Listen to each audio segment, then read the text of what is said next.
कब हम इन का यूज करेंगे, कब हम ऑन का यूज करेंगे और कब हम एट का यूज करेंगे। इन, ऑन, एट, ओवर, अबव, ये सारे के सारे प्रिपोजिशन कहलाते हैं। तो वेलकम टू दिस क्लास, मेरा नाम है निखिल और इस क्लास में हम इन्हीं प्रिपोजिशंस के बारे में पढ़ेंगे।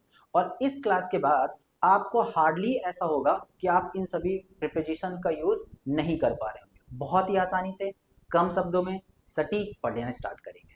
चलो फिर शुरू करते हैं। तो सबसे पहले हम स्टार्ट करेंगे अपने प्रिपोजिशन के टॉपिक को, और बहुत ही इजी है, आसानी से हम समझ सकते हैं। तो सबसे पहले अगर हमें इन प्रिपोजिशंस के बारे में सीखना है तो उससे पहले हमें इस प्रिपोजिशन की डेफिनेशन के बारे में सीखना होगा। देखो, हमारे किसी भी कॉम्पिटिटिव एग्जाम में डेफिनेशन नहीं आती, लेकिन इस एक टॉपिक के अंदर हम सीखने क्या वाले हैं, इसकी पूरी थीम उस टॉपिक के नाम में छिपा होता है। तो जैसे इस प्रीपोजिशन आपको दिख रहा है, इसके हम दो पार्ट कर लेते हैं। पहला पार्ट प्री यहाँ लिख लिया है और दूसरा पार्ट पोजीशन यहाँ लिख लिया। इन दोनों को हमने मर्ज करना है तो प्रीपोजिशन बन जाएगा। तो सबसे पहले याद रखना है, प्री का मतलब होता है बिफोर, राइट, कोई भी चीज जो पहले आ रही हो, ठीक है। और ये पोजीशन मतलब किसी प्लेस को रिप्रेजेंट कर रहा है, पोजीशन तो किसी प्लेस को ही बताता है।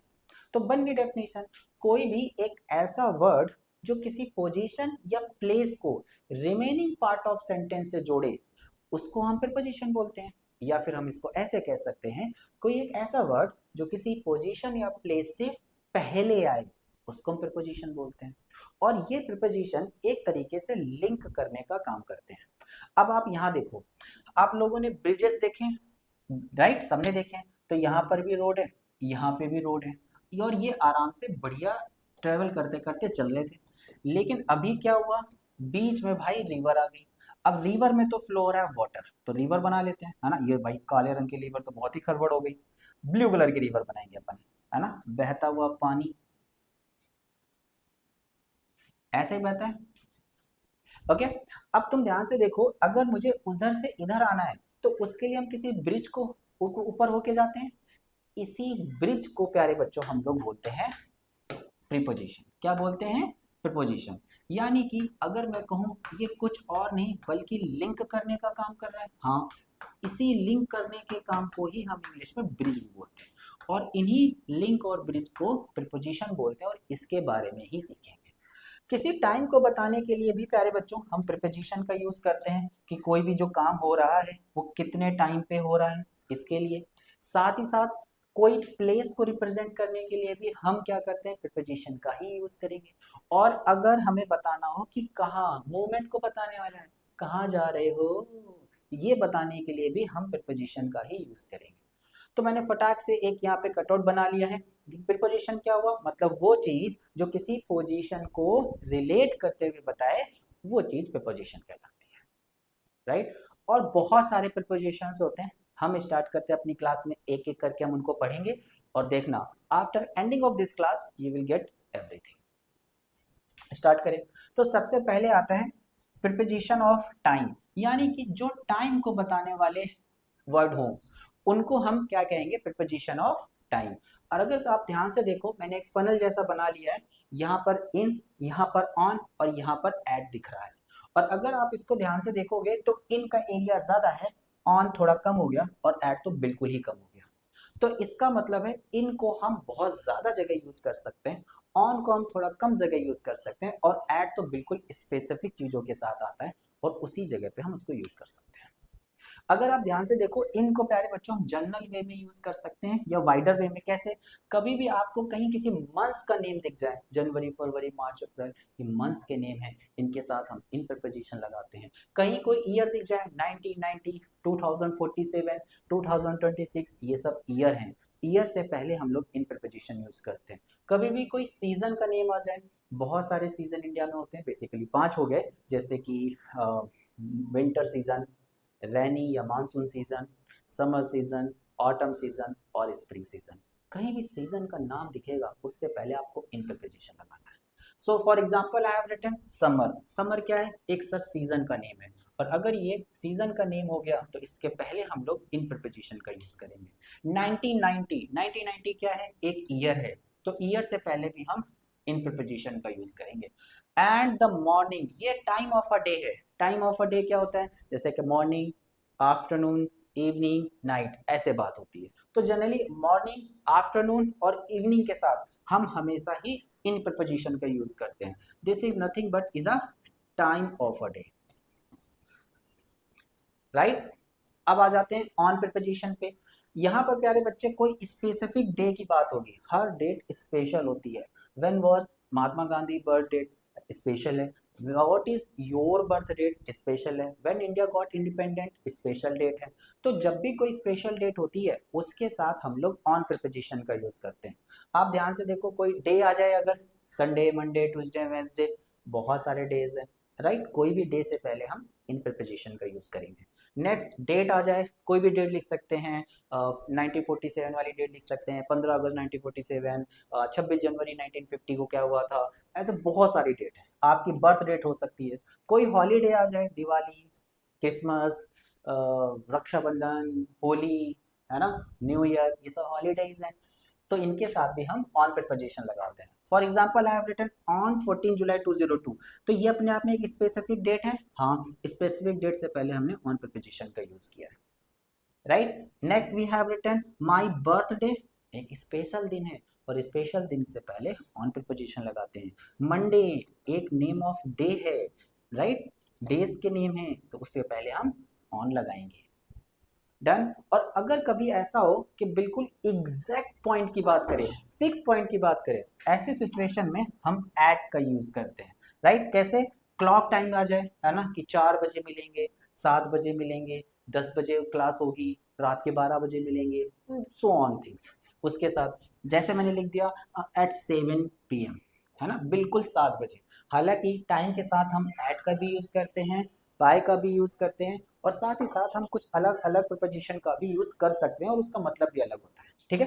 नेक्स्ट नाइट, ड्यूरेशन है, उसके साथ भी हम एट का यूज करते हैं। समझ आ गया, इन, ऑन, एट, इन तीनों का यूज हो गया। अब अगर आप ये समझ गए हो तो कुछ प्रैक्टिस करें, तभी तो पता चलेगा। तो ये है हमारे पास कुछ प्यारे से क्वेश्चंस, हम इन क्वेश्चन को करेंगे। हर एक क्वेश्चन को करने के लिए मैं आपको 5 मिनट का टाइम दूंगा। 5 मिनट ज़्यादा हो गए, सॉरी, मैं आपको 5 सेकंड का टाइम दूंगा। आपको भी लग रहा है सर 5 मिनट तो बहुत हो गए, 5 मिनट तो हम क्वेश्चन को ही रगड़ देंगे। 5 सेकंड का टाइम दूंगा। चलो, तो सबसे पहले हम करेंगे क्वेश्चन नंबर फर्स्ट को, और मैं दे देता हूं आपको एक प्यारा सा टाइमर जो सिर्फ 5 सेकंड के लिए होगा। And time up.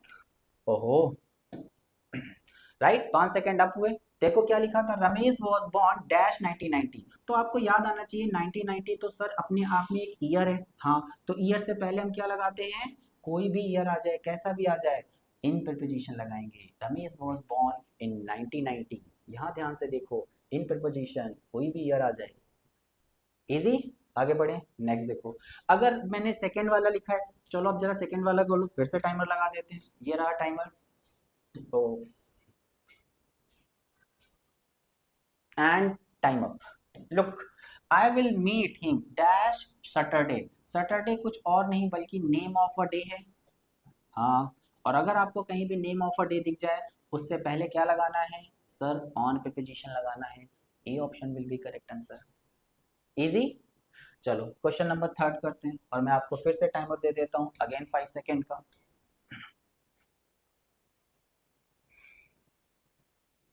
And time up. चलो देखते हैं, let us travel dash night it will be cool. जब भी नाइट की बात हो रही है तो बता रहा है कि बहुत ही प्रिसाइज एग्जैक्ट टाइम की बात हो रही है, तो एग्जैक्ट टाइम के साथ बच्चे हम लोग एट लगाते हैं, ठीक है। चलो भाई क्वेश्चन नंबर 4 करेंगे, और again we have a timer. ये करो, मैं थोड़ा साइड हट जाता हूँ ताकि आपको दिखाई दे। And time up. देखो, the classes will be held dash Monday. Monday again क्या है, एक नेम ऑफ अ डे है, और डे से पहले ऑन प्रीपोजिशन यूज किया जाता है। B option will be correct answer. क्या समझ आया, क्लियर हुआ, कब हम इन का यूज करेंगे, कब हम ऑन का यूज करेंगे, कब हम एट का यूज करेंगे। चलो, अब अगर इतना समझ आया तो मूव करते हैं नेक्स्ट प्रीपोजिशन पे। नेक्स्ट प्रीपोजिशन होते हैं बच्चे किसी प्लेस को रिप्रेजेंट करने वाले वर्ड। अब यहाँ पर जब भी किसी प्लेस की बात हो रही होगी तो ऐसी सिचुएशन में आपको हमेशा याद रखना है बच्चों कि कुछ ना कुछ रेफरेंस लिया जा रहा होगा। तो यहाँ पर एक बॉक्स और कुछ बॉल दिख रही है, बॉक्स एक रेफरेंस है, अब वो बॉल जैसे जैसे दूसरी दूसरी बॉल बदलती रहेगी, कुछ कुछ प्रिपोजिशन और प्लेस बदलती रहेंगी। और सीखिए कैसे। जैसे कि आपको एक प्यारा सा बॉक्स दिख रहा है, ब्लू कलर से बहुत ही बड़ा सा बना है, ठीक है। अब इसके अंदर एक बॉल है, तो जब भी कोई चीज किसी चीज के अंदर होगी तो उस सिचुएशन में हम इन और इनसाइड का यूज करते हैं। तो फर्स्ट का नंबर की जो बॉल है उसका यूज इन और इनसाइड है, बॉक्स के अंदर दिख रही है। अब जब भी मैं इस बॉल की बात कर रहा हूं तो तुम्हें बाकी कोई बॉल नहीं दिख रही, ओके। बॉल कहाँ दिख रही है? बॉक्स के अंदर। तो इस समय हम इन या इनसाइड का यूज करेंगे। सेकेंड नंबर की बॉल पे आते हैं। अब अगर ये बॉल अंदर है और इसी को उठा के मैं यहाँ लिख दूं, अब क्या हो गया? अब तुम ध्यान से देखो, इस बॉक्स के रिस्पेक्ट में ये बॉल बाहर है, बाहर है तो आउटसाइड की बात करेंगे। The ball is outside of the box. अच्छा, अब आ जाते हैं थर्ड पे। ये आपको एक क्या दिख रहा है? सर बॉक्स दिख रहा है। आपको पीछे क्या दिख रही है? सर बॉल दिख रही है। तो अगर तुम ध्यान से देखोगे, ये बॉल और बॉक्स के रिस्पेक्ट में सर बॉक्स आगे है, बॉल थोड़ी थोड़ी दिख रही है, थोड़ी नहीं दिख रही है। तो इसकी सिचुएशन में बिहाइंड, बॉल पीछे रखी हुई है। और जब भी कोई चीज पीछे रखी हुई दिखाई कैसे देगी, है ना? बिहाइंड का यूज करेंगे। अच्छा, फोर्थ नंबर देखो बॉल। फोर्थ नंबर की बॉल आपको आगे दिख रही है और बॉक्स पीछे रखा है, तभी तो बॉक्स का कुछ पोर्शन बॉल ने छिपा लिया है। तो ऐसी सिचुएशन में we can use in front of. जब भी कोई चीज किसी चीज से आगे होगी तो उसके लिए हम इंग्लिश में इन फ्रंट ऑफ का यूज करते हैं। साथ ही साथ अगर हम एट को देखो, यहाँ पर एक बहुत दूर किसी प्लेस पे एक बंदा खड़ा हुआ है, राइट? तो वो किसी प्लेस पे खड़ा हुआ है, तो उसके रिस्पेक्ट में हम एट प्रिपोजिशन का यूज करेंगे, राइट? कोई भी स्पेसिफिक पॉइंट पे खड़ा हुआ है, जैसे he is waiting at the station, station पे खड़े होकर वेट कर रहा है। समझ गए? Inside, outside, in front of और बिहाइंड, और ये एट। इजी? चलो, अब ये समझ गए हो तो आगे बढ़ते हैं। आगे बढ़ने से पहले प्यारे बच्चों, हम लोग करेंगे कुछ क्वेश्चंस, क्योंकि आपको पता है कि इंग्लिश एक ऐसा सब्जेक्ट है, अगर हमने कोई कॉन्सेप्ट पढ़ा है तो लगे हाथ साथ में प्रैक्टिस करते चले, तभी वो कॉन्सेप्ट ज्यादा अच्छे से क्लियर होता है, राइट? तो यहाँ पे लिखा है the ball is dash the box. तो तुम इस वाले बॉल के रिस्पेक्ट में क्या कह सकते हो? इस वाले 1 नंबर के बॉल के रिस्पेक्ट में हम कह सकते हैं the ball is in the box. हम इनसाइड भी लगा सकते हैं, वो भी सही है, ठीक है। मैंने अभी इन लिख लिया। Next, stand dash statue. अब देखो, इसमें मैं बॉल अंदर बना लूँ, maybe it is visible to you, okay. अब ये एक स्टैचू है, अब स्टैचू के बगल में कोई खड़ा हो जाए और कहे कि भाई मेरी जरा फोटो खींच देना, तो हम क्या कहेंगे? भाई स्टैचू के बगल में खड़ा होने, सामने सामने खड़े होने की बात कर रहे हैं, चलो बगल वाले को तो हम बिसाइड बोलते हैं, वो भी आगे स्लाइड में है, ओके। तो जब ये इसके आगे खड़ा हुआ, मैं आगे कैसे खड़ा करता हूँ? अच्छा, ऐसे दिखाऊं? अभी चलेगा, है ना? उर्रे उर्रे करते हुए, ये ठीक है। तो इस सिचुएशन में लगाएंगे stand in front of statute, है ना? उसके सामने खड़ो ताकि मैं तुम्हारी इमेज निकाल पाऊँ, है ना? स्टैचू नहीं दिखे, तुम पूरा दिखना चाहिए। Next one, my mother advise me to stay home. Home एक फिक्स प्लेस है कि नहीं? आप कहोगे बिल्कुल है सर। अगर ये फिक्स प्लेस है बच्चे, तो फिक्स प्लेस के पहले हमेशा हम एट लगाते हैं। मम्मा ने बोला है घर पे ही रहने का। इजी? आई होप आपको ये 3 preposition, in front of, behind, at, ये क्लियर हो गए होंगे। आगे बढ़े, चलो। नेक्स्ट वन इज, जब भी प्यारे बच्चों बहुत ज्यादा कंफ्यूजन किस चीज में होती है कि कब हम ओवर का यूज करेंगे, कब हम एबव का यूज करेंगे, कब अंडर का यूज करेंगे और कब हम बिलो का यूज करेंगे। तो इस तरीके के कंफ्यूजन को हटाने के लिए हम इस इमेज से अच्छे से समझ सकते हैं। देखो, अगर कोई चीज बाई फिजिकल कॉन्टेक्ट में हायर, ऊपर की साइड है ना? हम लोग यहाँ खड़े, फैन ऊपर की साइड है, राइट? छत ऊपर की साइड है, बिल्कुल। अच्छा, हम यहाँ खड़े, हमारे रिस्पेक्ट में फ्लोर हमारे नीचे है, राइट? या फिर हम कह सकते हैं कि कोई चीज़ है वो नीचे पड़ी हुई है, कोई टेबल के रिस्पेक्ट में चीज़ उसके नीचे रखी हुई है, तो हम ऐसी सिचुएशन में बिलो या फिर हम उसके साथ अंडर का यूज करेंगे। देखते हैं कैसे। सबसे पहले बच्चे आते हैं एवब के बारे में। कोई भी चीज ऊपर तो हो और ऊपर कहीं भी हो, जैसे कि तुम ध्यान से देखो, ये बहुत बड़े बड़े माउंटेन है दोस्तों, और ऊपर सन है, तो इसके जरूरी नहीं है कि बिल्कुल 90 डिग्री एवब हो, है ना? वो कहीं भी ऊपर हो सकता है, कहीं भी ऊपर होगा तो हम एबव का यूज करेंगे। और अगर कोई चीज डायरेक्टली सर के ऊपर है तो ऐसी सिचुएशन में हम एबव का यूज करेंगे। जैसे फॉर एग्जांपल, आप मान लो मैं यहाँ खड़ा हूँ और सीलिंग फैन जस्ट मेरे ऊपर है, तो बिल्कुल 90 डिग्री है, तो मैं कहूंगा the ceiling fan is above my head, और अगर मैं यहाँ खड़ा हो जाता हूँ तो सीलिंग फैन तो अभी भी ऊपर ही है, लेकिन मैं अब जस्ट 90 डिग्री उसके नीचे नहीं हूँ, तो अब मैं कहूँगा तो ceiling fan is above my head।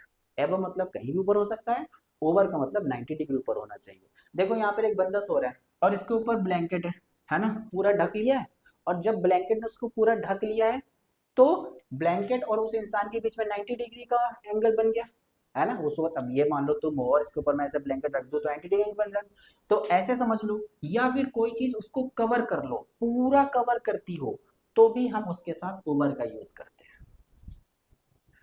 ये एवर कब होगा, जब उसके ऊपर हो, कहीं भी हो। ओवर कब होगा, जब डायरेक्टली 90 डिग्री हो या उसको पूरा कवर करते हो। चलो ये तो हो गई ऊपर की बात। अब आ जाते हैं नीचे बच्चे। अब देखो अंडर का यूज कब करेंगे और बिलो का, जब कोई चीज नीचे हो और कहीं भी हो। तुमको यहाँ एक शिप दिख रहा है, ये है भैया एयरक्राफ्ट वाला शिप, ऊपर है, और ये है हमारी सबमरीन। और ये सबमरीन नीचे कहीं भी हो सकती है, ये ऊपर वाला शिप कहीं भी हो सकता है, लेकिन ये सबमरीन इस शिप के नीचे यहाँ भी हो सकती है, यहाँ भी हो सकती है, यहाँ भी हो सकती है, तो हम बिलो यूज करते हैं। जब भी कोई चीज किसी चीज से नीचे होगी तो बिलो यूज करेंगे, और वो कहीं भी नीचे हो। अब देखो यहाँ पर है एक प्यारी सी हमारी टेबल, और इस टेबल के नीचे है एक प्यारी सी बॉल। तो तुमको दिख रहा होगा कि ये जो बॉल है वो टेबल के जस्ट नीचे है, या फिर मैं ये कह सकता हूँ इस टेबल ने इस बॉल के पूरे ऊपर एरिया को घेर लिया है। तो ऐसी सिचुएशन में हम अंडर लगाएंगे। The ball is under the table, the submarine is below the ship और एयरक्राफ्ट। इजी। यहाँ पर कैसे लगाएंगे हम, माउंटेन्स वाला में अबव, ये ओवर। इतना समझ आया। चलो आगे बढ़ते हैं। नेक्स्ट आता है जब हमें कोई मूवमेंट करनी हो या कोई डायरेक्शन बतानी हो, तब क्या करेंगे। तो हम दो ही प्रीपोजिशन का यूज करते हैं, या तो टू या तो फ्रॉम। तो देखो यहाँ पर जब भी किसी चीज की स्टार्टिंग पॉइंट होगी, सोर्स होगा, तो उस सोर्स से कोई चीज स्टार्ट हो रही है, तो जब कोई चीज स्टार्ट हो रही होगी तो हम फ्रॉम लगाएंगे। और टू किसके साथ लगाएंगे, टू डेस्टिनेशन के साथ लगाएंगे। जैसे मैं I can create a sentence, I am going to Shimla from Goa, तो ऐसे बना सकते हैं, राइट। तो फ्रॉम वाला हम पहले लगा देते हैं, टू वाला बाद में बनाते हैं। I am going to Shimla from Goa ऐसे बना सकते हैं, I am going Shimla from to Goa ऐसे करके भी बना सकते हैं। तो ऐसी सिचुएशन में जिस प्लेस से हम चले हैं हम फ्रॉम लगाएंगे, जिस प्लेस पे हम जा रहे हैं वो हमारी डेस्टिनेशन है, तो उसके साथ हम टू लगाते हैं। तो तुम देखो यहाँ पर एक जो फुटबॉल है तुमको इस बॉक्स के बाहर आते दिख रही है, यानी इस फुटबॉल के लिए सोर्स का काम किसने किया, बॉक्स ने किया। तो हम कह सकते हैं ऐसे सिचुएशन में the football is came out from box. अच्छा, इसी तरीके से ये देख लो, alien comes from the space. ये एग्जांपल बहुत बढ़िया है, स्पेस से आ रहे, स्पेस का भाई पूरा स्पेस जहां हम रह रहे हैं वो भी अर्थ को छोड़कर बाकी कुछ भी है वो हमारे लिए रिस्पेक्ट ऑफ अर्थ स्पेस है। तो हम ये तो कहते हैं एलियन स्पेस से आए हैं। फ्रॉम उनका सोर्स क्या है, सर उनका सोर्स स्पेस है, और दूसरा प्लेनेट भी हो सकता है बट हमने उसको स्पेस में काउंट कर लिया। ठीक है। नेक्स्ट, जैसे मैंने एक एग्जांपल लिख लिया, Ramanya is going to London tomorrow, वो कल लंदन जा रही है, तो लंदन उसकी डेस्टिनेशन है, तो डेस्टिनेशन के साथ टू और सोर्स पॉइंट के साथ हम फ्रॉम लगाते हैं। लेकिन पता है हम किसी रेंज के साथ भी टू और फ्रॉम का यूज कर सकते हैं, इस टाइम से लेके उस टाइम तक। जैसे कि the store is open from 9 AM, यानी कि सोर्स क्या है 9 AM, सुबह 9 बजे शॉप खुलेगी और बंद कब होगी, टू के बाद जो टाइम लिखा है 5 बजे, 9 to 5। वाओ, एक ऐसी शॉप जो सुबह 9 बजे खुलेगी 5 बजे बंद होगी। तो आई can create a sentence the store is open from 9 AM to 5 PM। तो किसी रेंज को रिप्रेजेंट करने के लिए भी हम टू और फ्रॉम का यूज करते हैं। इजी। जिस जगह से चलेंगे वो सोर्स होगा उसके साथ फ्रॉम, जिस जगह हम पहुंचेंगे वो डेस्टिनेशन होगा उसके साथ टू। आगे बढ़ते हैं। नेक्स्ट है प्यारे बच्चे, कब हम इन लगाएंगे और कब हम इनटू लगाएंगे। ये वाली कंफ्यूजन तो ऐसी है, मतलब कितनी बार ये क्वेश्चन पूछा जाता है कि इन और इनटू में, क्योंकि दोनों का मतलब हिंदी में तो में ही होता है। तो इंग्लिश में इसको हम कैसे बनाएंगे, इंग्लिश में देखो कैसे समझेंगे। इन हमेशा ही कैसे आएगा, स्टैटिक पोर्शन को रिप्रेजेंट करने के लिए, जब भी कोई चीज रुकी हुई होगी तब अगर उसको हमें देखना है तो हम इन प्रीपोजिशन लगाएंगे। जैसे एक प्यारा सा रूम है, इस रूम में एक गार्ड भैया बैठ के अपनी पढ़ाई कर रहे हैं, राइट। अब अगर पढ़ाई कर रहे हैं तो हम कह सकते हैं he is in the room, क्योंकि वो रुके रूम के अंदर ही है।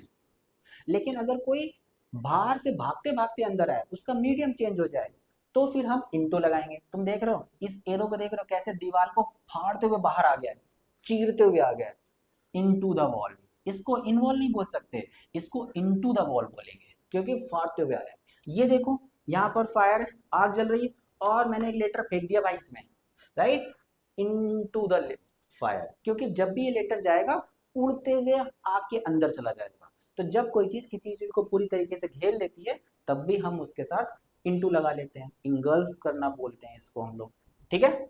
तो जब भी देखो इसने लेटर फेंक दिया, तो she through the letter into the fire, इसका मतलब इनटू द फायर मतलब वो लेटर पहले उसके हाथ में था, हवा में था, आग में नहीं था, बाद में उसको फेंक दिया आग में, ठीक है। इसी तरीके से क्या तुम ढूंढ रहे हो anything particular, like looking for anything in particular, in particular मतलब किसी चीज में कुछ ढूंढ रहे हो, राइट। हम कभी अपनी कीज ढूंढते हैं ड्रॉर में, ड्रॉर में वो कहीं स्टैटिक पोजीशन पे रखी हुई है, वो किसी भी कोने में हो सकती है, तो ऐसे सिचुएशन में हम इन का यूज करते हैं। तो जब इसको समझ गए, इन मतलब स्टैटिक और इनटू मतलब मूवमेंट करते हुए आए। जब मैं किसी कमरे में खड़ा हूँ, I am in the room, और मैं बाहर से अंदर आ रहा हूँ, तो I am coming into the room. ऐसे करके हम सेंटेंसेस को बनाते हैं। इतना ठीक है। अब अगर हमने तीन चीजें पढ़ ली, हमने इन इनटू के बारे में पढ़ लिया, हमने प्रपोजिशन ऑफ मूवमेंट फ्रॉम और टू के बारे में पढ़ लिया, और हमने over above using under below के बारे में पढ़ लिया। चलो पढ़ लिया तो कुछ प्रैक्टिस भी कर लेते हैं। Again, now I have a timer of 5 seconds for question number 1 and time up. देखो कैसे किया, रमन्या इज गोइंग, कहीं जा रही है। अब जब भी कोई कहीं जाता है तो उसके साथ हम क्या करते हैं, प्लेस आ गई, कोई जा रहा है, जहां से स्टार्ट हुआ, क्या जाने वाली प्लेस का डेस्टिनेशन के बारे में बताया गया, पता ही नहीं गया, राइट। तो वो तो जा रही है, कहाँ जा रही है, गोइंग टू लंदन, बताया गया है। C option will be the correct answer. कहाँ से चली है ये नहीं पता, अजमेर से जा रहे हैं, जयपुर से जा रहे हैं, दिल्ली से जा रहे हैं, वी डोंट नो, लेकिन कहाँ जा रहे हैं इसके बारे में बताया। टू, नेक्स्ट क्वेश्चन नंबर 2 करेंगे। Again I am giving a timer of 5 second.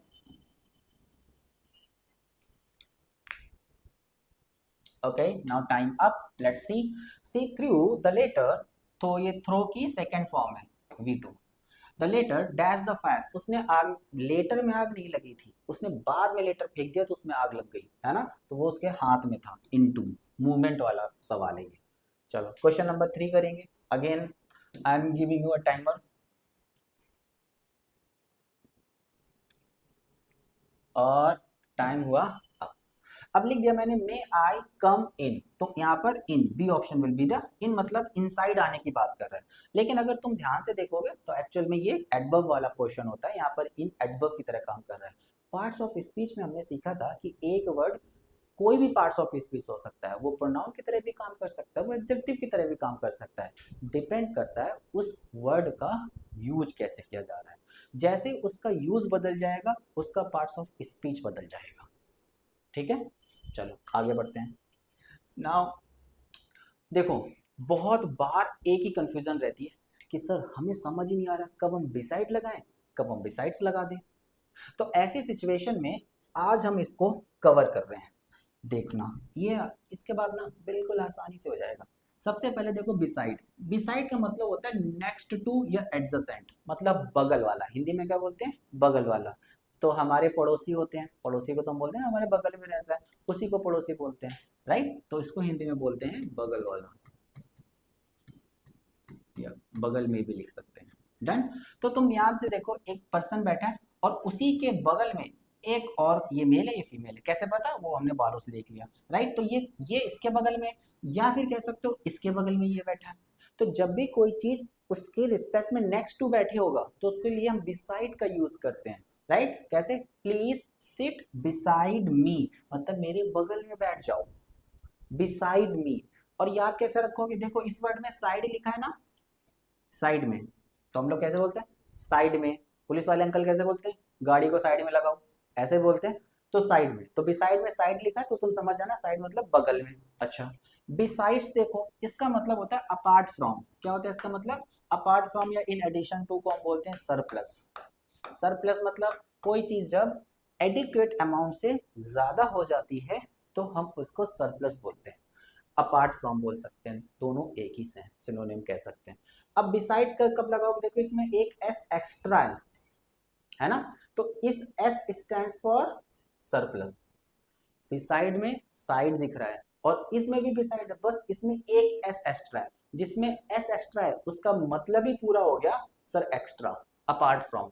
और इसमें बिसाइड मतलब बगल में, तो यानी एक चीज के अलावा, जैसे कि भाई हमको पैसा तो चाहिए चाहिए, अच्छी हेल्थ भी चाहिए, अच्छे रिलेशन भी चाहिए, addition to, beside being rich he is also very helpful. भाई वो रिच भी है और हेल्पफुल भी है, तो दोनों क्वालिटी है उसके अंदर। और अगर दो या दो से ज्यादा क्वालिटी हो जाती है तब हम क्या करते हैं, बिसाइड्स का यूज करते हैं, कि आप अच्छे भी बहुत हो और अमीर भी बहुत हो, बिसाइड्स का यूज करेंगे। तो B besides being rich, rich होने के अलावा he is also very helpful. याद रखोगे। तो अगर याद रखने के लिए विजुअल मेमोरी ट्रिक भी है कि भाई उस बिसाइड्स में आपको एक देखो एस एक्स्ट्रा दिख रहा है, ध्यान से देखो, तो बस इस एस का मतलब हो गया सरप्लस या फिर एक्स्ट्रा। इतना समझ गए। चलो आगे बढ़ते हैं। नेक्स्ट कंफ्यूजन होता है बिटवीन और एमंग का, क्योंकि दोनों का हिंदी में मतलब तो बीच में ही होता है ना, मैं बीच में बैठा हूं। अब देखो इसको कैसे करेंगे। इसमें लिखा है बिटवीन, जब भी कोई इंसान या कोई चीज किन्हीं दो चीज या दो इंसान के मिडल में हो तो हम उसके साथ बिटवीन का यूज करते हैं।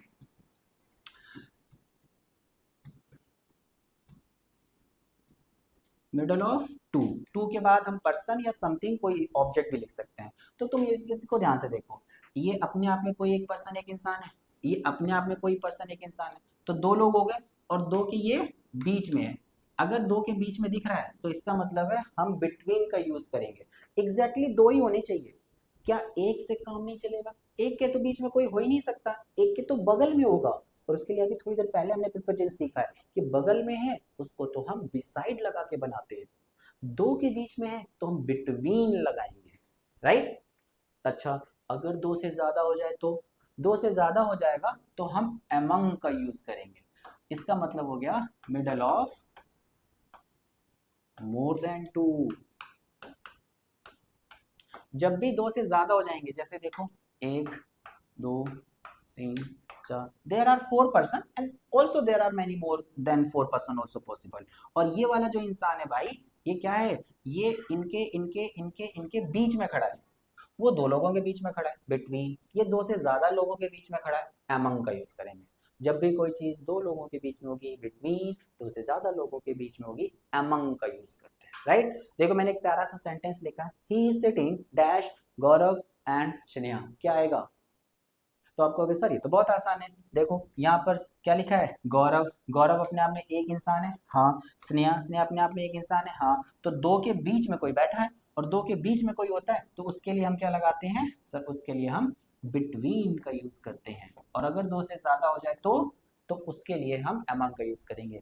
एग्जाम में इमेज नहीं आएगी, किसी भी एग्जाम में इमेज नहीं आती, वहां सेंटेंस लिखा होगा, सेंटेंस को पढ़ के हमें समझना होगा कि वहां पर दो की बात हो रही है या दो से ज्यादा की बात हो रही है, ठीक है। चलो अगर ये समझ गए हो तो एक और देख लेते हैं, बाय वाला। अब बच्चे बाय का यूज ना हम मैनी केसेस में करते हैं, बहुत अलग अलग तरीके से इसका यूज किया जाता है कि कोई काम किसने किया, कैसे किया, कब तक किया, ये सारी चीजों के लिए हम बाय का यूज करते हैं। सबसे पहले अगर कोई मीन्स ऑफ ट्रांसपोर्ट की बात आ जाए, कोई भी मोड ऑफ ट्रांसपोर्ट हो सकता है जिसके अंदर हम बैठ के ट्रेवल करते हैं, उसके साथ हम बाय का यूज करते हैं, right. I go to school by bus, bus के द्वारा आ रहे हैं, ठीक है। नेक्स्ट डूअर, डूअर का मतलब होता है subject, subject means who do action, एक सेंटेंस में जो एक्शन करता है उसको हम डूअर बोलते हैं और उसको हम सब्जेक्ट बोलते हैं, बात एक ही है, डूअर या सब्जेक्ट एक ही चीज है। The letter was written by mother, तो किसने लेटर लिखा है, मेरी मदर ने, इसीलिए तो बाय आया, बाय के बाद वो डूअर, वो सब्जेक्ट जिसने एक्शन किया है उसकी बात करनी होगी, माय मदर। लेटर किसने लिखा है, मम्मा ने, तो my mother is a subject और उसके पहले हमने बाय लगा दी। यदि बच्चा किसी डेडलाइन आ जाए या टाइम आ जाए, हर एक चीज की डेडलाइन की रिपोर्ट आपको अगस्त एंड तक सबमिट करनी है, ये वाला काम आपको इसी ईयर करना है, तो डेडलाइन के साथ भी हम लोग बाय का यूज करते हैं, right. Submit your homework by Monday, Monday is a last day, deadline word ही पता चल रहा है, ऐसी लाइन जिसके बाद डेड, तो ऑफिसेज में ज़्यादा यूज़ की जाती है। डन।